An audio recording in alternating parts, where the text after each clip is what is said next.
లూకాసు వార్త 9వ అధ్యాయం. లూకాసు వార్త 9వ అధ్యాయము 44వ వచనం చదువుకుందాం. లూకాసు వార్త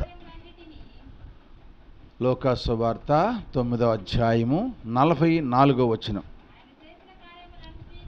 ఆయన చేసిన కార్యములన్నీ చూసి అందరూ ఆశ్చర్యపడుచుండగా ఆయన ఈ మాటలు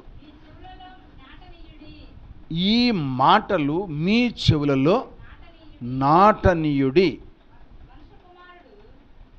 ఏమన్నాడు ఇక్కడ యేసుప్రభు వారు?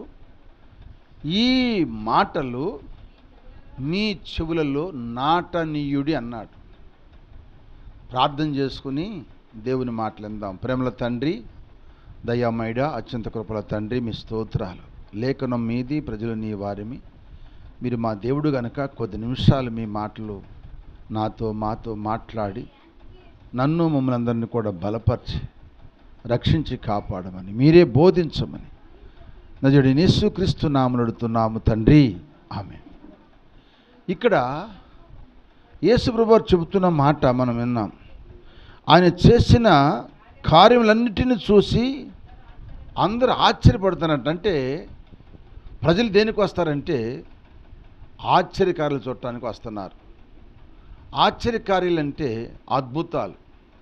అంటే ఒక రోగి స్వస్థపడటం, ఒక పాపి రక్షించబడటం, లేకపోతే ఒక దెయ్యం వెళ్ళిపోవటం, ఇటువంటి కార్యాలు చూడటానికి వస్తున్నారు. కానీ ఆయన మాటలు మాత్రం చెవుల్లో నాటినమట్ల. ఈ ఆశ్చర్యకారులు ఏంటంటే, ఒక వ్యక్తికి ఒక కుమారుడు ఉన్నాడు. ఆ కుమారుడు బాల్యదినమునే ఆ కుమారుడికి ఒక దయ్యం పట్టింది. అది మోగా చెమిటి మూర్ఛల దయ్యం. అది ఏ దయ్యం చెప్పండి? మోగా చెమిటి మూర్ఛల దయ్యం. ఆ దయ్యం పట్టేది ఎక్కడ పడేసింది అంటే, తరచు ఎక్కడన్నా అగ్గిని మండుతుంటే, ఏదైనా పొద మడుతుంటే ఆ పొదగడ తీసుకెళ్ళి దాంట్లో పడేయాలని చూసింది. ఎక్కడ నీళ్ళుంటే ఆ నీళ్ళలో పడాలని చూసింది. ఎక్కడ బురద ఉంటుంటే ఆ గుంటలో పడాలని చూసింది అనమాట. ఎందుకంటే దాంట్లో పడితే ఊపిరాడకుండా చచ్చిపోతాడు, దాంట్లో పడితే కాలిపోతాడని ఆ మూర్ఛల దయ్యము, మోగ దయ్యము, ఆ శివుడి దయ్యము పట్టి ఆ పిల్లవాడిని బాధ పెడతా ఉంది. ఆ తండ్రి ఆ పిల్లవాడిని ఎన్ను కాసుకుని ఆ బిడ్డ కోసం చూస్తూ ఉన్నాడు. మన మిస్సిమ్ గారు ఎట్లా తన మనవడి కోసం ఎట్లా చూసిద్దో అంటే మనందరం చూస్తున్నాం. మనందరం చూడమని కాదు, కానీ అందరూ తన బిడ్డల కోసం అందరూ చూస్తుంటారు. ఎక్కడ పడతారా, ఎక్కడ ఏమవుతారని మనందరం చూస్తాం. అలాగే ఆ బిడ్డ కూడా, తండ్రి కూడా అలాగే చూస్తూ ఆ పిల్లోడు పెరిగి పెద్దోడైపోయాడు. చిన్నప్పటి నుంచి బాల్యం నుంచి కూడా పెరిగి పెద్దోడైన తర్వాత అప్పుడు ఇంకా ఆ పిల్లవాడిని ఆపలేప, అంటే ఆ వ్యక్తిని ఆపలేప. ఎందుకంటే ఈయన బలం తగ్గిపోయింది, కుమారుడు బలము పెచ్చయిపోయింది. అంటే ఈయన పెద్దోడయ్యాడు కనుక ఆపలేక యేసుప్రభు వారి శిష్యుల దగ్గరికి వెళ్ళి, అయ్యా నా పిల్లోడిని ఇట్లా బాధ పెడుతుంది ఒక దెయ్యము, దాన్ని వదిలించమని అడిగాడు. అడిగితే వాళ్ళందరూ కూడా వదిలించలేకపోయారు. అప్పుడు ఒక రోజున యేసుప్రభు వారు ఆ గ్రామానికి వస్తున్నప్పుడు ఆయన అంటాడు, అయ్యా నా పిల్లవాడిని దెయ్యం బట్టి బాధ పెడుతుంది, మీ శిష్యులకి ఎన్నిసార్లు చెప్పినా కూడా ఆ దయ్యాన్ని నిలగొట్టలేకపోయారు. అయ్యా నీ వలనైతే నా పిల్లోడిని బాగు చేయమని వేడుకున్నాడు.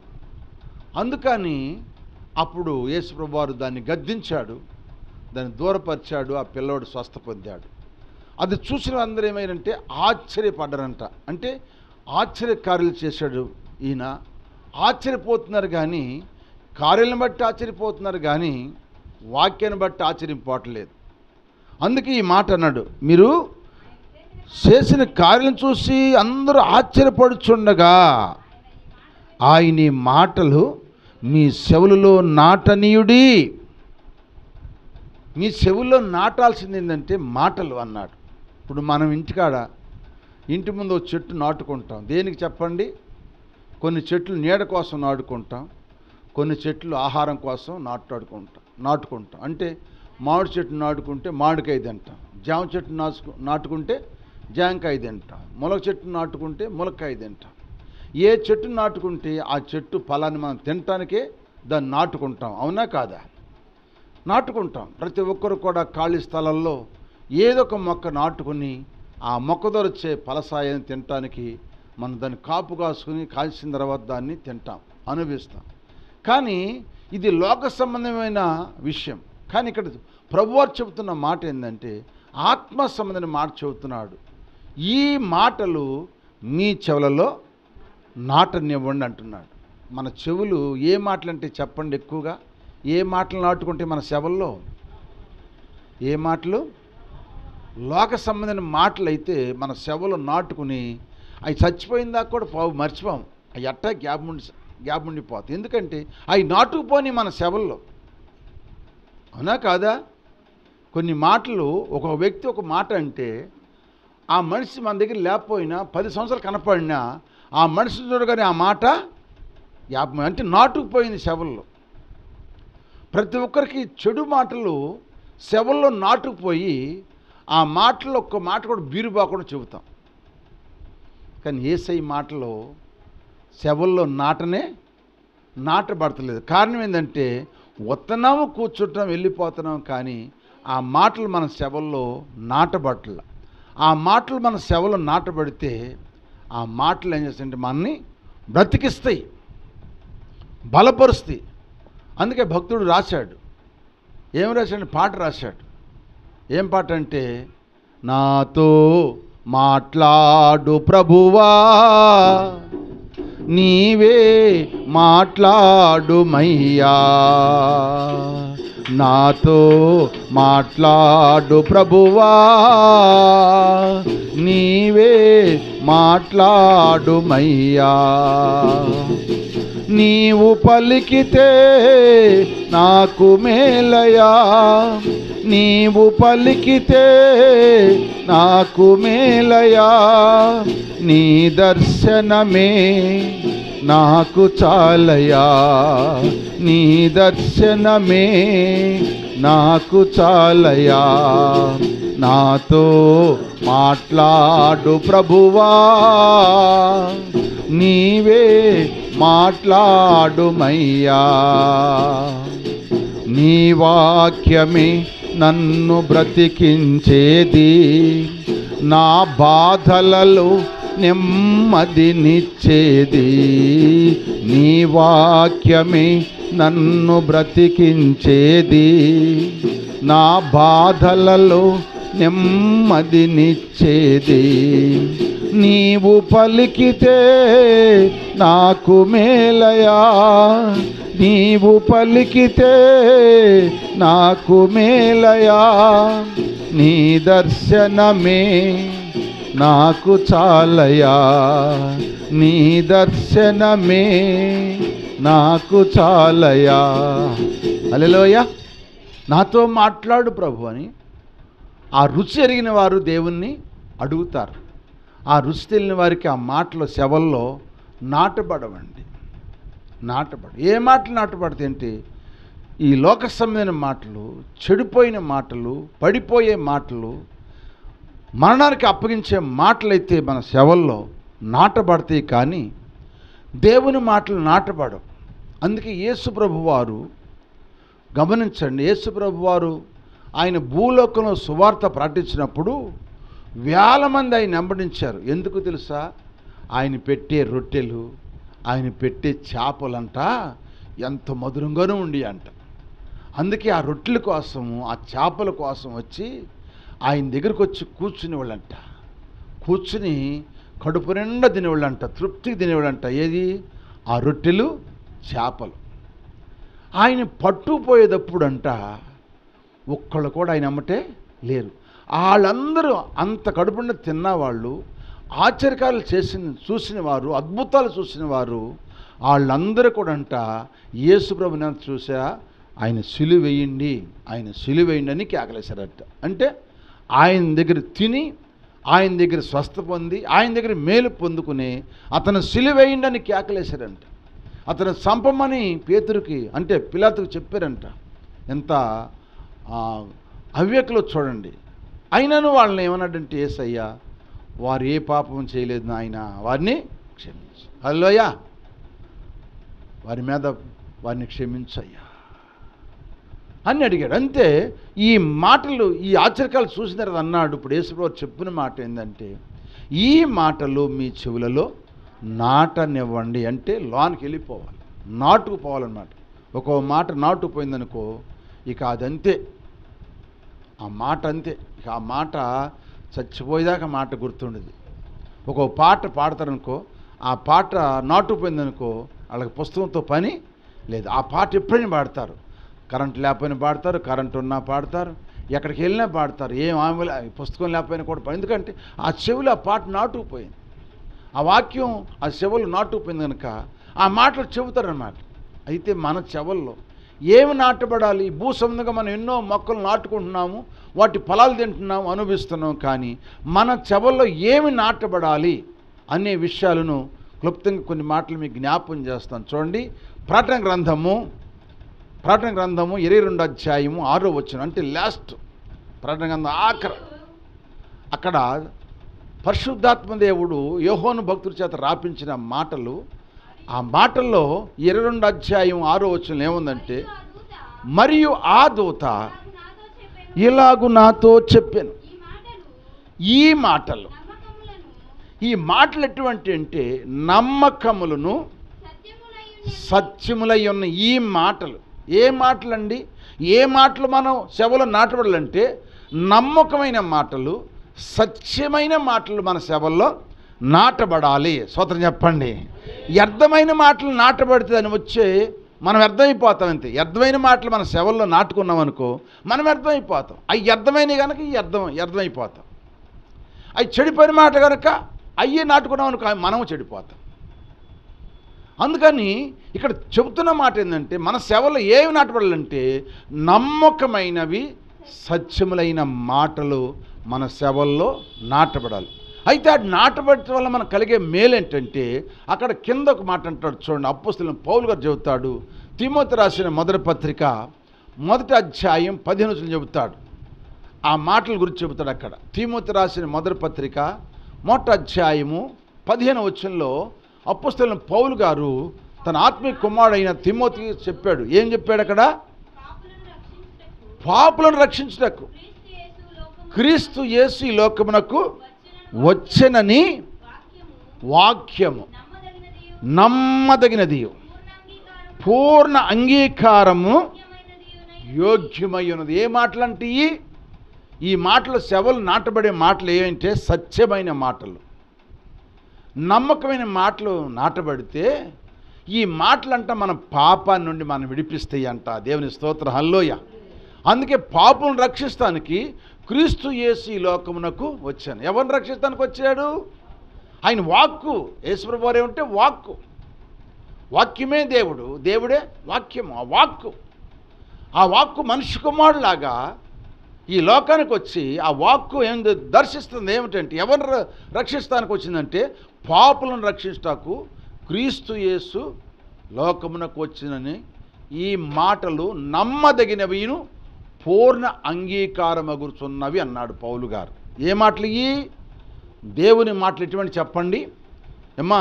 నమ్మకమైనవి, సత్యమైన మాటలు, నమ్మకమైన మాటలు. ఆ నమ్మకమైన మాటలు నీ చెవులు నాటబడి అనుకో నీ పాపాలన్నీ బయటికెళ్ళిపోతాయి. స్తోత్రం చెప్పండి. నువ్వు చేసే పాపాలు, నీలో ఉన్న పాపాలన్నీ కూడా బయటికెళ్ళిపోతాయి. అందుకే ఎందుకంటే ఈ మాటలు పాపులను రక్షిస్తానికి వచ్చినాయి కానీ పాపులను చంపడానికి ఈ మాటలు రాలేదండి. ఈ వాక్యం వద్దంటే దేవుడు పంపిన అద్వితీయ కుమారుని యేసు ప్రభు వారి మాటలు. ఈ మనల్ని రక్షించే మాటలు, మన బ్రతికించే మాటలు, మన బలపరిచే మాటలు, మన పాపాన్ని కడిగే మాటలు, మన పాపాన్ని తుడిసే మాటలు, మన పాపాన్ని అగాధ లోయలో పడవేసే మాటలు, సముద్రంలో పడవేసే మాటలు. ఈ మాటలే నమ్మకమైనవి, సత్యమైనవి. ఆయన నమ్మదైన దేవుడు కనుక మనము కూడా నమ్మకంగా ఉండాలని దేవుని వాక్యం సెలవిస్తుంది. ఇప్పుడు ఏ మాటలు నాటాలి మన చెవుల్లో? ఏ మాటలు? నమ్మకమైన మాటలు మన చెవులు నాటబడితే మనకు కలిగే ఆశీర్వాదం మన పాపం నుండి మనలను రక్షించుకుంటాము. మనందరం రక్షించబడ్డాం లేదా? మన పాపాల నుండి ఆ మాటలు వినేగా దేవుడి మాటలని పాపని గ్రహించి మన పాపాలను విడిచిపెట్టి పరిశుద్ధుడిని నమ్ముకుని బాప్తిసం పొందాం గనక, బాప్తిసం పొంది దేవుని సన్నిధిలో సాగుతున్నాం గనక ఆ మాటలో ఆనాడు నమ్మకమేనేమి ఈనాడు కూడా నమ్మకంగానే ఆ మాటలను బట్టి మనం నడుచుకున్నట్టయితే పాపం మన ఒంట్లోకి రాకుండా దూరం అయిపోవునుగాక. ఈనాడు ఆ మాటలు ఆనాడు నమ్మేం, కానీ ఈనాడు నమ్మకం లేకపోవటం వల్ల పాపం మన ఒంట్లోకి వచ్చి నరనరానికి ప్రాగుతుంది. ఆ శిలను పెడితే అట్ట నరనరాన్ని పాకిద్దో ఈనాడు పాపం కూడా నరనరానికి పాగుతూ ఉందన్నమాట. కనుక ఈ పాకే మాటలు పోవటం కొరకే యేసయ్య చెబుతున్నాడు, నా మాటలు మీ సేవల్లో నాటనీయడి. నాటితే రక్షించబడతాం, ఆ మాటలు నాటబడపోతే మనంతట మనమే చెడిపోతామని వాక్యం చదివిస్తుంది. రెండో మాట మీకు జ్ఞాపకం చేస్తాను చూడండి. ఇరిమీ గ్రంథము 15 అధ్యాయం 16 వచనం. ఇరిమీ గ్రంథము 15 అధ్యాయం 16 వచనంలో ఒక మాట, నీ మాటలు నాకు దొరకగా నేను వాటిని భుజించాను. సైన్యములకు అధిపతియగు యెహోవా దేవా, నీ పేరు నాకు పెట్టబడెను గనుక నీ మాటలు నాకు సంతోషమును నా హృదయమునకు. ఆమేన్ చెప్పండి. ఏ మాటలండి? యేసయ్య మాటలంట నీ చెవులు నాటబడితే నీకు సంతోషమును నీ హృదయములు ఆనందమును కలిగిస్తాయంట. ఏ మాటలు? యేసయ్య మాటలు. హల్లెలూయా. యేసయ్య మాటలు మనకు సంతోషమును మన హృదయానికి ఆనందము కలగజేసే మాటలు ఏంటంటే యేసయ్య మాటలు. అవి నీ చెవులు నాటబడితేనే నీకు సంతోషం ఉంటుంది, నీకు ఆనందం ఉంటుంది. ఈనాడు నువ్వు ఆ మాటలు నాటబడిపోతే నీకెంత డబ్బున్నా, నీకెంత సమృద్ధి ఉన్నా నీ మనసులో ఏదో ఒక పోగొట్టినట్టుగా సంతోషం ఉండదు, ఆనందము ఉండదు. నువ్వు ఆనందంగా ఉండాలంటే, నువ్వు సంతోషంగా ఉండాలంటే యేసయ్య మాటలో మనలో నాటబడునుగాక. అర్థమైన సోదరం చెప్పండి. అందుకే యేసుప్రభువు చెప్పింది, ఈ మాటలు మీ చెవులలో నాటండి. ఏ మాటలు? ఒకటి దేవుని మాట ఎటువంటిదంట? నీ పాపాన్ని నిన్ను విడిపించి నేను రక్షించే మాట నీ చెవుల్లో నాటబడాలి. ఆ చెవుల్లో నాటబడటం వల్ల నీ పాపాలన్నీ కడిగివేయబడతాయి. రెండవది, నీవు ఆయన మాటలు నీ చెవులు నాటబడితే నీకు ఆనందమును నీ హృదయమునకు సంతోషము. హల్లెలూయా. సంతోషము ఎక్కడ ఉందని సమాధానమెచ్చట నాకు దొరికేనని, సంతోషము ఎక్కడ ఉందని సమాధానమెచ్చట నాకు దొరికేనని, జగమంతా వెదికాను జనులందరినడిగాను, జగమంతా వెదికాను జనులందరినడిగాను, చివరకది నీలోనే కనుగొన్నాను. అయ్యా చివరకది నీలోనే కనుగొన్నాను. ఎంత మంచి దేవుడవయ్యా యేసయ్యా, చింతలన్నీ తీరేనయ్యా నిన్ను చేరినానా, చింతలన్నీ తీరేనయ్యా నిన్ను చేరినా. హల్లెలూయా. ఆ మాటలు నిజంగా నీ చెవులు నాటబడితే నీ చింతలన్నీ తొలగిపోవునుగాక, నీ బాధలన్నీ తొలగిపోవునుగాక, నీ కష్టాలను తొలగిపోవునుగాక, నీకు సంతోషము ఆనందము ఆ ప్రభు అయిన యేసుక్రీస్తు వారు మనకు దయచేయునుగాక. అందుకే ఈ మాటలు ఎక్కడ నాటబడాలి? వెళ్ళిపోవాలి, శవల్లోకి నాటబడాలి. నాటబడిన చెట్టు పీకినా కూడా రాదిగని దాన్ని పొలుగులేసి తవ్వి పారలతో మట్టి తీసి ఎర్రులతో కూడా తవ్వాలి, అప్పుడు కానీ ఆ చెట్టు పెలగించబడదు. హల్లెలూయా.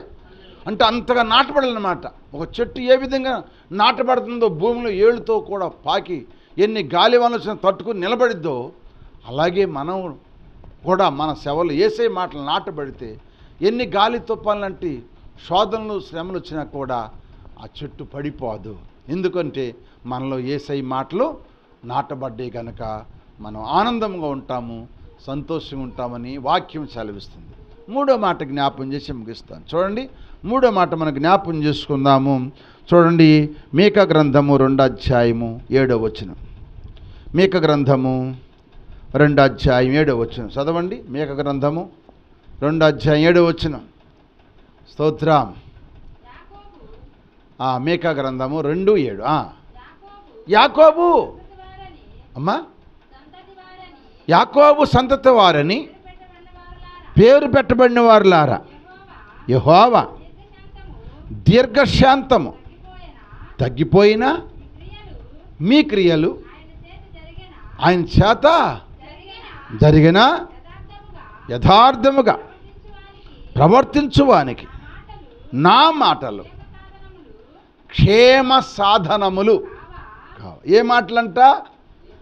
నా మాటలు ఎవరికి? యథార్థవంతులకు. ఎవరికయ్యా చెప్పండి, ఎవరికి?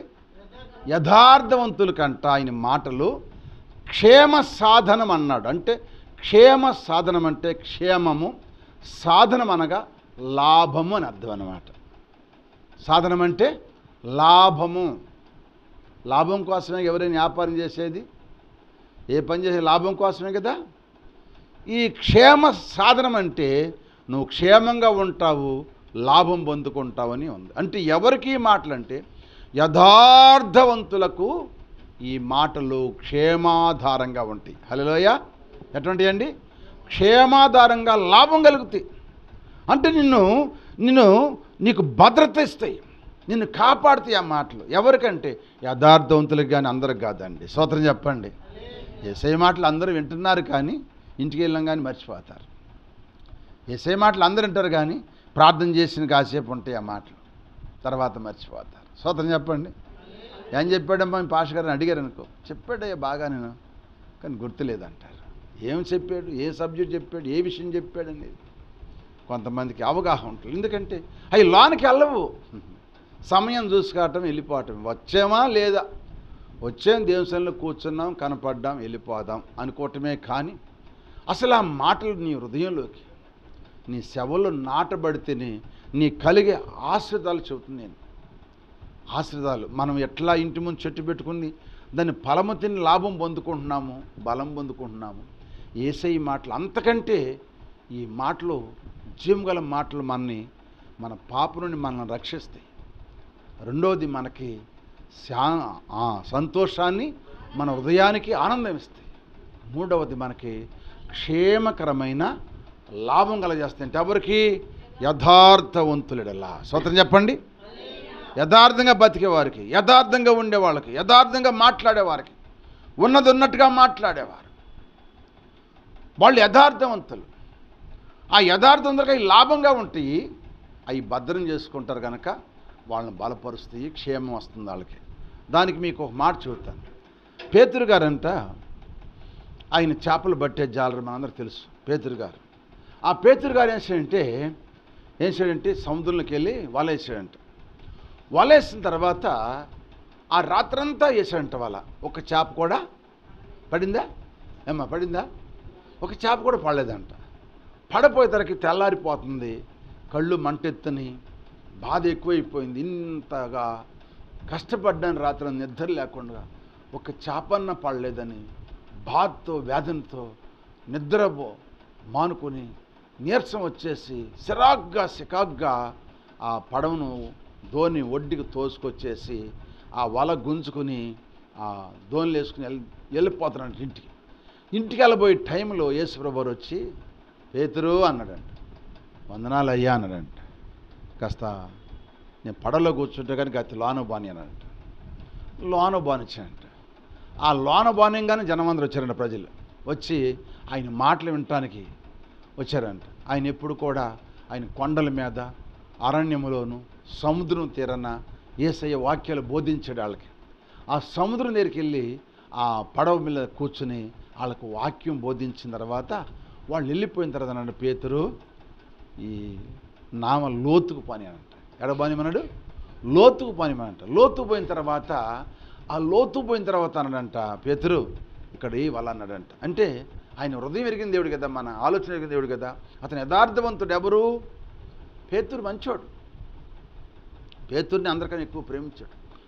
పేతురు యథార్థవంతుడు. ఎందుకంటే వెనకంజలే. ఎందుకు వెనకెళ్ళదంటే, నేను అలసిపోయిన వచ్చానయ్యా, అదిగో యాకోబు పడవెక్కయ్యా, లేకపోతే ఆ యోహోను పడవెక్కయ్యా, లేకపోతే ఆ జెబెదయి కుమారులు పడవలు ఎక్కయ్యా అని అనలా. ఆయన ఎప్పుడైతే అన్నాడో, నేను తెల్లవారులు ఇసుకుపోయాను, నాకు నిద్ర లేదు, నాకు ఇసుగ్గా ఉంది, నేను రానయ్యా అన్నాడా? అనలా. ఎప్పుడైతే ఆ యేసయ్య ఎప్పుడైతే ఆ మాట అన్నాడో, ఆయన చెప్పిన ప్రకారంగా ఆయన మనసులో ఎంత బాధ ఉన్నా, నిద్ర లేకపోయినా, ఆకలి అవుతున్నా, నీరసంగా ఉన్నా, కళ్ళు మంటలెత్తున్నా, సికాగ్గా ఉన్నా కూడా ఇసుగు పడకుండా ఆయన చెప్పినట్టుగా లోతు పనిచండి. లోతు పనిచిన తర్వాత వలయమంటే అప్పుడు అంటాడు పేతురు, అయ్యా రాత్రంతా ఈ స్థలంలోనే ఎదిగా, ఒక చేప కూడా పడలేదు, అయినను నీ మాట చొప్పున అంటాడు. లోకాసు వార్త 5:5 అంటాడు ఆ మాట. లోకాసు వార్త 5:5 అంటాడు, నీ మాట చొప్పున నేను వలవేతునన్నా.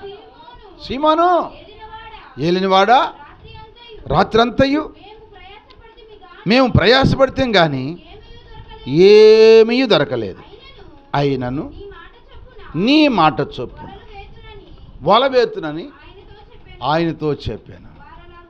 అబ్బా, విస్తారమైన చేపలు. ఎవరి మాట? యేసయ్య మాట చొప్పున చేస్తే ఇప్పుడు ఏమైందంట? విస్తారం అంటే 2 పడవలు నిండిపోయినాయి అంట, అన్ని చేపలు పడ్డాయి అంట. ఎంత లాభం అండి!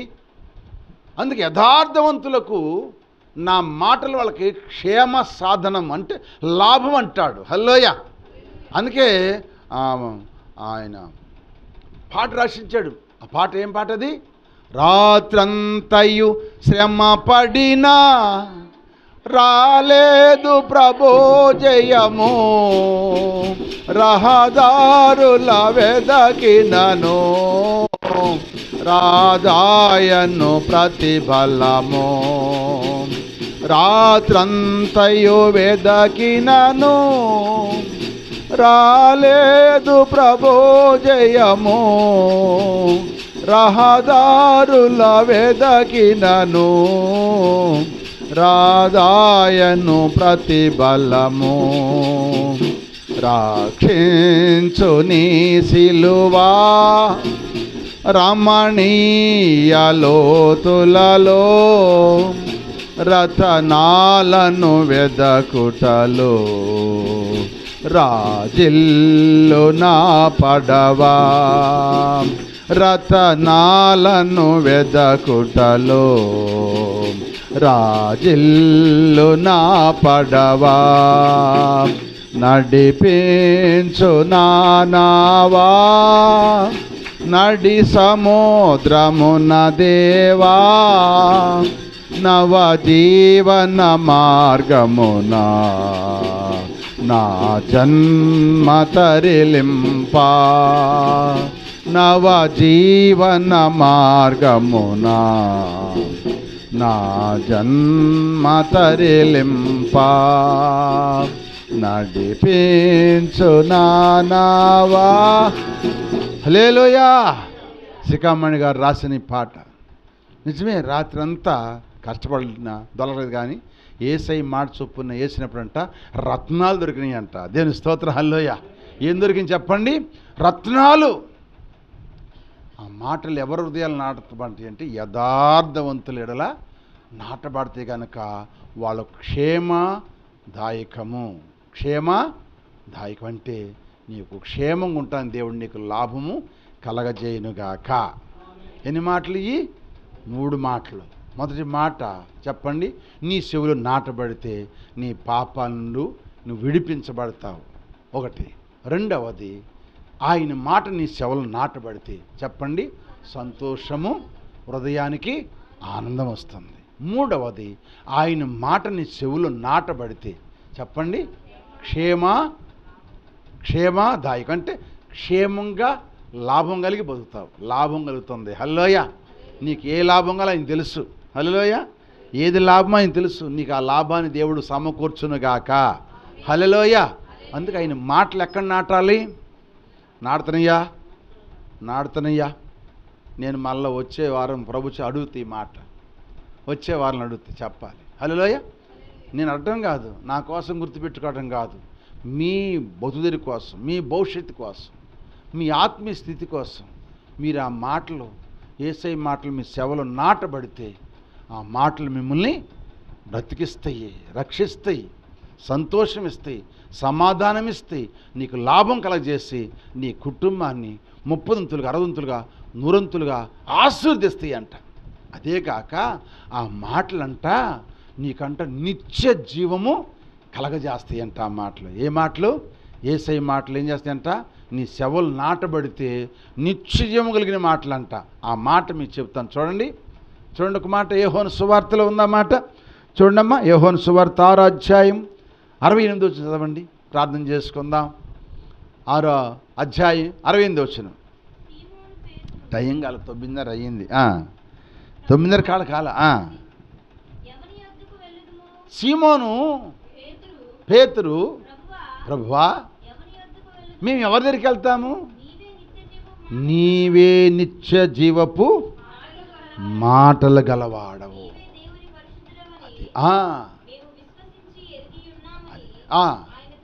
అది అంటే కొన్ని వేల మంది అంట ఆయన మాటలు విని వెళ్ళిపోయారంట. ఈ మాటలు కఠినంగా ఉన్నాయి, మాకు వద్దయ్యా నీ మాటలు కఠినంగా ఉన్నాయి, అందరూ వెళ్ళిపోయారంట. వెళ్ళిపోయినప్పుడు యేసయ్య అంటాడు ఈ మాట, 66వ వచనం కూడా చదవండి.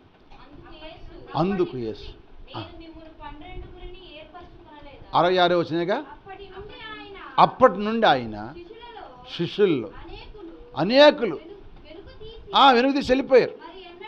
మళ్ళీ ఎన్నడూ ఆయన దగ్గరికి వెంబడించలేదంట. అంతకుముందు 1000 మంది, 5000 మంది, 4000 మంది, లక్షల మంది వెంబడించారంట. ఈయన ఎప్పుడైతే ఆ వాక్యం చెప్పాడు, ఆ వాక్యం చెప్పాలంటే ఇప్పుడు టైం చాలదు, అందుకని చెబుతున్నా. ఎందుకంటే ఆయన చెప్పిన మాట బోధ కఠినంగా ఉందంట. ఆ కఠినమైన బోధ వాళ్ళకి నచ్చల, వెళ్ళిపోయారంట. అప్పుడు యేసుప్రభువు చెబుతాడు ఆ మాట 66వ వచనం. కాబట్టి యేసు మీరు కూడా అంటే వాళ్ళందరూ వెళ్ళిపోయారంట. మళ్ళీ ఆయన దగ్గరికి రాలేదంట. ఆయన దగ్గరికి మళ్ళా రాలేదండి, మళ్ళీ ఆయన దగ్గరికి రాలేదంట. అందా ఆ మాట? మళ్ళీ చదువు 66వ వచనం, మళ్ళీ గట్టిగా చదువు. అప్పటి నుండి ఆయన శిష్యులు అనేకులు వెనక్కి తీసి మరలా ఎన్నడను ఆయనను చూసారా, వెంబడించలేదంట. కాబట్టి యేసయ్య అంటున్నాడు, మీరు కూడా వెళ్ళిపోతారని వెళ్ళిపోండి, స్తోత్రం చెప్పండి, మీరు కూడా వెళ్ళిపోతారని వెళ్ళిపోండి అని చెప్పాడంటే యేసయ్య. అప్పుడు అంటాడు పేతురు, ఏమంటాడు? సీమోను పేతురు అంటాడు, ప్రభువా మేము ఏడికి వెళ్తామయ్యా? నీవే నిత్య జీవపు మాటలు గలవాడవు, నువ్వు తప్ప మాకెవరున్నారు? ఆరికి ఎంతమంది మిగిలింటే ఆ 12 మందే మిగిలేరు. స్తోత్రం చెప్పండి. ఎంతమంది మిగిలేరండి? ఆ 12 మంది మిగిలినట్ట. 1000 మంది అందరు కూడా ఆయన బాధ వినలేక, తట్టుకోలేక, ఆ కష్టమైన బాధ వినలేక వెళ్ళిపోయారంట. ఈనాడు కూడా చాలామంది కష్టమైన బాధ ఎవరికి నచ్చదు. స్తోత్రం చెప్పండి. ఎప్పుడు ఏ బాధ చెప్పాలంటే లౌకికమైన బాధ చెప్పాలి. ఒక కథల్లాగా, ఓ పిట్ట కథల్లాగా, ఆ కథలాగా ఈ కథల్లాగా చెప్పి వాళ్ళు ఏ పాపం ఉన్నా, అమ్మా నువ్వు దీవించబడదువి, అయ్యా నువ్వు దీవించబడదు అని ఆ బోధ చేస్తే అప్పుడు వాళ్ళకి ఎటువంటి చెప్పండి, 1000 మంది వస్తారు అక్కడికి. స్తోత్రం చెప్పండి. 1000 మంది వచ్చి బాధ బాగుందంటారు. కానీ ఉన్నది ఉన్నట్టుగా ఖచ్చితమైన బాధ చెప్పినప్పుడు ఆ బాధ కొంతమంది రారంట. అందుకే ఆఖరికి యేసుప్రభువు చెప్పిన మాట ఏంటంటే, వాళ్ళందరూ వెళ్ళిపోయారు, మరి మీరు కూడా వెళ్ళిపోతారంటే వీళ్ళ శవలను నాటిని వేసే మాటలు. అందుకే వీళ్ళు ఏమన్నారు? నాటబడులు ఏమనంటే నీవే నిత్య జీవపు మాటలు గలవాడు. అంటే నీ మాటలోనే నిత్య జీవం ఉన్నది. స్తోత్రం చెప్పండి. నీ మాటలే నిత్య జీవం అంటే, అందుకే భక్తుడైన దావీదు అన్నాడు, నీ వాక్యమే నన్ను బ్రతికి. అంటే నిత్య జీవం ఏడుందంటే వాక్యంలో ఉంది. వాక్యం అనగా దేవుడు, వాక్యం దేవుడు కనుక దేవుని వాక్యమే మనకు నిత్య జీవము. హల్లెలూయా. ఆ నిత్య జీవం మాటలు ఎవరిలా నాటుతాయి అంటే, ఎవరైతే ఆయన మాటలు శ్రద్ధగా వింటారో వాళ్ళు నాటబడితే కనుక వాళ్ళకి ఈ 3 ఆశీర్వాదాలు వచ్చునుగాక. ఒకటి, నీ కుటుంబం రక్షించబడుతుంది. ఒకటి, ఆయన మాట్లాడితే. రెండవది, ఆయన మాట్లాడితే నీవు సంతోషము ఆనందంగా ఉంటావు. మూడవది, ఆయన మాటలు నీ హృదయంలో నాటితే నీకు క్షేమ లాభము దేవుడు అనుగ్రహించునుగాక. అందుకే ఆయన మాటలు నీ హృదయంలో నాటబడాలంటే నువ్వు ఎప్పుడు వాక్యం విని ఆ వాక్యపు లోతుల్లో నుంచి, అంచుల నుంచి ఆ మాటలు తెలుసుకుని నువ్వు ఆలోచించి అనుభవంతో పెరిగితే దేవుడు నిన్ను బహుగా ఆశీర్వదించునుగాక. వాక్యము మనని ఆశీర్వదిస్తుంది. వాక్యం అనగా చెప్పండి, దేవుని వాక్యం అబ్రాహాం దగ్గరికి వచ్చినప్పుడే కదా అబ్రాహాం ఆశ్రయించబడింది. మరి పేతురు దగ్గరికి వచ్చినప్పుడే కదా ఆయన కుటుంబం అంతా ఆశ్రయించబడింది. హల్లెలూయా. మన కుటుంబాలు ఆశ్రయించబడాలంటే, మన బిడ్డలు ఆశ్రయించబడాలంటే, మనం క్షేమంగా ఉండాలంటే ఆయన మాటలు మన సేవల్లో నాటబడాలి. అంతేగాని దురదశవులు కలిగి దురద మాటలు మన సేవల్లో ఉంచుకోవద్దు. అవి అప్పుడే మర్చిపోవాలి. ఎవరైనా చెప్పారనుకో ఆ మాటలు అప్పుడే మర్చిపోవాలి. అసలు ఆ మాటల్లో మనకు జీవం లేదు కనుక జీవం లేని మాటలు వింటే మనం కూడా జీవం లేకుండా పోతాం. జీవం లేకపోతే చూడండి, కొంతమంది సయ్యసాలిన ఆహారం తింటే జీవం కూడా పోయింది, అంటే ప్రాణం కూడా నీరసిల్లిపోయింది. హల్లోయ. రుచిగా ఉంటే కాస్త ప్రాణం రుచిగా ఉండదు, హుషారుగా ఉండేది. అలాగే దేవుని వాక్యం కూడా నిన్ను నన్ను బ్రతికించేది, బలపరిచేది, క్షేమాధారం ఇచ్చే ఈ మాటలు నీ హృదయంలో నాటబడి, నీ సేవల్లో నాటబడితే నీవు ఆశీర్వదించబడతావు. ఆ వాక్యాన్ని బట్టి నువ్వు ప్రార్థన చేసుకుంటావు. ఆ వాక్యాన్ని బట్టి నీ బిడ్డలు చెప్పుకుంటావు, నీ స్నేహితులు చెప్పుకుంటావు, నీ బంధువులు చెప్పుకుంటావు. కనుక అప్పుడు నీ చేసే ప్రయత్నాన్ని బట్టి దేవుడు నీ కుటుంబాన్ని నిన్ను బహుగా ఆశీర్వదించునుగాక. అట్టి కృపా దీవెన దేవుడు దయచేటి కొరకే ఆ మాటలు మనకి బోధిస్తున్నాడు. ఆ బోధ మనం వింటున్నాం కనుక ఎన్న బోధ విడిచిపెట్టకుండా ప్రార్థన చేసుకుందాము. దేవుడి కొద్ది మాటలు అందరి ఇనికిళ్ళు నీరు కట్టి ఫలింపజేయునుగాక. తల్ల వంచండి, ప్రార్థన చేసుకుందాం. తల్ల వంచినట్లయితే ప్రార్థన చేసుకుందాం. అందరూ కూడా ప్రభువా నోరు తెరిచి అందరూ కూడా చిన్న ప్రార్థన చేయండి. 9:30 అయ్యింది కదా, ముగిచ్చేస్తాను. 9:30 10 అవ్వలేదులమ్మా, ముగిచ్చేసుకుందాం. ప్రార్థన చేసుకోండి. ప్రభువా వాళ్ళందరూ ఆశ్చర్యకాలు చూస్తున్నారు, కానీ యేసుప్రభువారు చెబుతున్నాడు, అయ్యా ఏమంటే ఈ మాటలు మీ సేవల్లో నాటనీయుడి. నాడితే మనకు కలిగే ఆశీర్వాదాలు 3 చెప్పాను. నిజంగా మాటలు ఈ రాత్రి వాక్యానుసారంగా నీ హృదయం నాటబడితే ఇవాళ వాక్యంతోనే ప్రార్థన చేస్తావు, వాక్యానుసారం ప్రార్థన చేస్తావు. అవి నీ హృదయంలోకి నాటలేదనుకో, నీ వాక్యానుసారం ప్రార్థన చేయవు. నువ్వు వ్యాపారం చేస్తావు అంటే యథాప్రకారం చేసే ప్రార్థన చేస్తావు, మామూలు చేసే ప్రార్థన చేసుకుంటావు, ఎప్పుడు చేసుకున్న ప్రార్థన చేసుకుంటావు. కానీ అలా కాదు, వాక్యం నీ సేవలు నాటబడితే ఆ వాక్యాన్ని బట్టి ప్రార్థన చేస్తావు. అయ్యా నీ వాక్యం నా సేవల్లో నాటబడాలయ్యా. చెడు మాటలు నా సేవల్లోకి వస్తున్నాయి అయ్యా, వ్యర్థమైన మాటలు నా చెవుల్లోకి వస్తున్నాయి అయ్యా, పిచ్చి మాటలు నా సేవల్లోకి వస్తున్నాయి అయ్యా, పనికిరాని మాటలు నా సేవల్లోకి వస్తున్నాయి అయ్యా. వాటి మీద నా ధ్యాస ఉంచకుండా, అవి నా సేవల్లోకి రాకుండా నా సేవల్లోకి నీ మాటలు రావాలయ్యా. నా సేవల్లోకి నీ మాటలు నాటబడాలయ్యా. అవి నాటబడితే నా కుటుంబం రక్షించబడిద్ది అయ్యా. అవి నాటబడితే నేను సంతోషంగా క్షేమంగా ఉంటానయ్యా. అవి నాటబడితే అవి నా క్షేమమును లాభం కలిగేస్తాయి అయ్యా, నన్ను ఆశీర్దిస్తాయి అయ్యా. నీ మాటలు నా హృదయం నా సేవలు నాటబడాలని ఈ రాత్రి నోరు తెరిచి అందరూ ప్రార్థన చేయండి. నోరు తెరవండి, అందరూ ప్రార్థన చేయండి. నువ్వు నోరు తెరిస్తే అంట దేవుడు అంట నీ నోటినంట నింపుతాడంట. నిజంగా నువ్వు నోరు తెరిస్తే నీ నోరు నింపునుగాక అంటాడు. 85వ కీర్తన మొట్టమొదటి వచనం అంటాడు, నువ్వు బాగుగా నోరు తెరువు, నేను దాన్ని నింపుతానంటాడు. నోరు తెరిచి ప్రార్థన చేయి. ప్రభా నీ మాటలకు మా చెవి ఎగ్గిచ్చే ధన్యత దయచేయి నాయన, సహాయము చేయి నాయన. ఇంతవరకు నీ మాటలు విని ఉండకపోతే ప్రభా ఇకనైనా నీ మాటలు ప్రతి ఒక్క మాట కూడా మా హృదయంలో మా చెవులలో దించుకున్న ధన్యత దయచేయమని, కృప చూపమని, ఈ కొద్ది వినపులు నీ పాద సన్నిధిలో చేర్చుకోమని మా రక్షకుడు. ఆమేన్, హల్లెలూయా. అలాగే ఆఖరి ముగింపు. దేవుని ప్రేమయు మన ప్రభు అయిన యేసుక్రీస్తు వారి కృపయు పరిశుద్ధాత్మని సావాసము సహాయం కూడి వచ్చిన అందరికీ నీ సకల పరిశుద్ధులకును దేవుడు సదాకాలం అందరికీ ఆయన లేఖనం నుంచి అమూల్యమైన మాటలు మన సేవల్లో నాటబడునుగాక. ఆమేన్. ప్రభేసు రక్తమే చేయి, ప్రభు శివ రక్తమే చేయి, ప్రభేసయ్య నామం సంపూర్ణ విజయం కలుగునుగా. ఆమేన్.